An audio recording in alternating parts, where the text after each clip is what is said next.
साथ संगत जी, आज हम जानेंगे कि एक साधक के जीवन में भोजन का किस प्रकार से प्रभाव पड़ता है।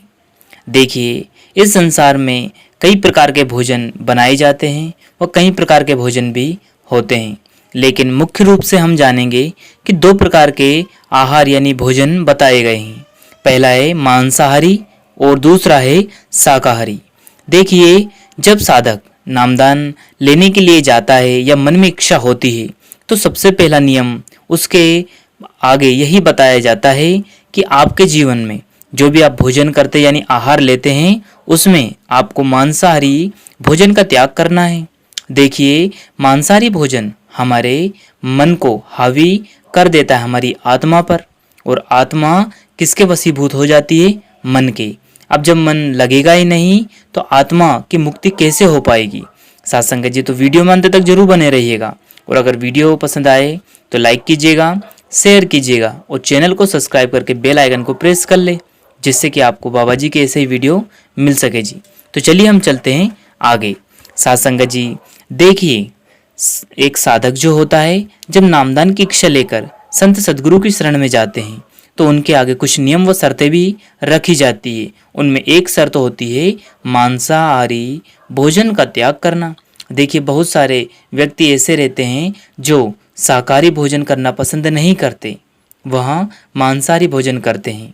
अब देखिए, जब साधक नामदान की प्राप्ति के लिए जाता है तो उसको इसका विशेष ध्यान रखना है कि चाहे उसने पहले मांसाहारी भोजन किया हो या ना किया हो, लेकिन अब उसे इसका पालन करना पड़ेगा कि वह मांसाहारी भोजन का त्याग करे।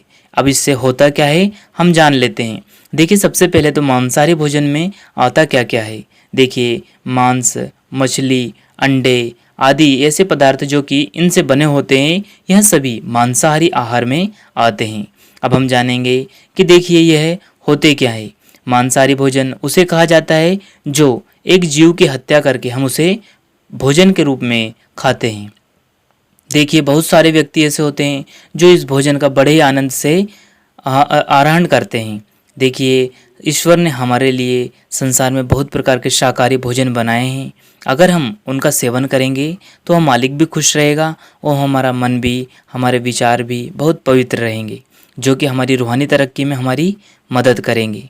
देखिए, मांसाहारी भोजन खाने से हमारा मन जो है वह लज्जतों का आशिक बन जाता है और यहाँ तर्क वितर्क में फंस जाता है।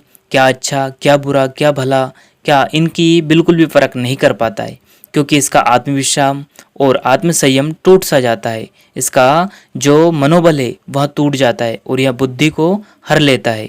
जब मन ही लज्जतों के आशिक में फंस गया तो आत्मा की मुक्ति कैसे हो सकती है, क्योंकि मन जो है वह आत्मा का सारथी है। सत्संग जी, इसलिए साधक को चाहिए कि इन मांसाहारी भोजन का परहेज करे।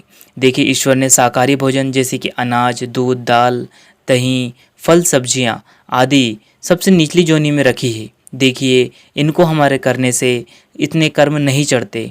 हम आपको यह क्लियर कर देते हैं कि देखिए, इनके खाने से भी हमें कर्म तो उठाने पड़ेंगे, लेकिन ये सबसे निचली योनि में रखे तो इनके बहुत ही छोटे कर्म होते हैं जो कि हम भजन सिमरन करके समाप्त कर सकते हैं जी। और साधक जैसे जैसे शाकाहारी भोजन करेगा उसका मन, उसकी सोच, उसके विचार पवित्र होते चले जाएंगे और साधक को रूहानी तरक्की में उन्नति मिलती चली जाएगी और धीरे धीरे वहाँ अपने भजन सिमरन में पूरे 2.5 घंटे देने लगेगा तो कुल मालिक भी उसके अंतर्मन में दर्शन देकर उसको निहाल कर देगा। सत्संग जी, इसलिए हमें हर एक सत्संगी को, साधक को इस पालन यानी कि इस नियम का पालन जरूर करना है कि वहाँ शुद्ध शाकाहारी बने, ना कि मांसाहारी।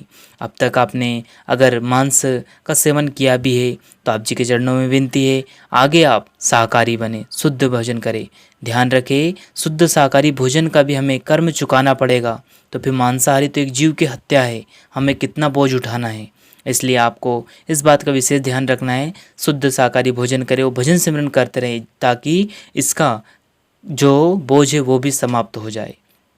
सत्संग जी, और आप जी के अंत में जो विनती की जाती है चरणों में वह यहाँ है कि आप नित्य नियम से अमृत वेले उठकर भजन सिमरन जरूर करें जी और मालिक की खुशियाँ प्राप्त करें। इसी के साथ अपनी वाणी को विराम देते हैं, फिर मिलते हैं किसी और वीडियो में। तब तक आप जी अपना और अपनों का ध्यान रखें। सद्गुरु आप सभी पर मेहर बनाए रखे जी। अंत में आप सभी को प्रेम भरी राधा स्वामी जी। शुक्रिया।